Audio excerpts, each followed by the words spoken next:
Décédé il y a tout juste un siècle, Paul-Jean Toulette est l'un des plus importants auteurs béarnais.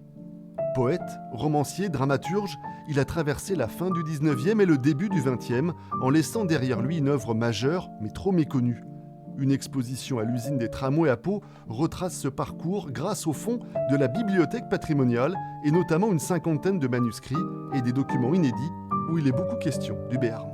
L'exotisme est présent, même quand on est ici. Il y a un ailleurs qui est le fait de la poésie et qu'on aimerait que les gens redécouvrent ou découvrent, s'ils n'ont pas encore lu, notamment les contre-rimes.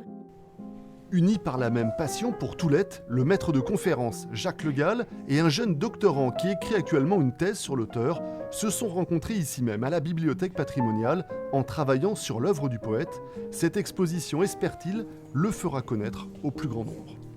L'un des maîtres mots de sa façon d'écrire, c'est l'ellipse, le silence. Parle tout bas. Ça n'est pas donc un romantique. Il n'y a pas de déclamation, il n'y a pas de pathos, etc., etc. Tout est dans la subtilité, tout est dans l'élégance. Jamais levé avant 3 heures de l'après-midi, Toulette a profité de la nuit et de la vie. Un poète qui mêle dans son œuvre ironie, mélancolie et humour. En béarnais, on prononce Toulette, son nom. Et il aimait beaucoup l'homophonie avec l'anglais, too late. Donc être toujours un peu en décalé, en retard.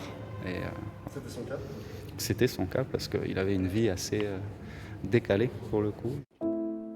Une exposition qui sera complétée par des déambulations littéraires au château de Pau et par de nombreuses conférences d'ici la fin du mois de septembre.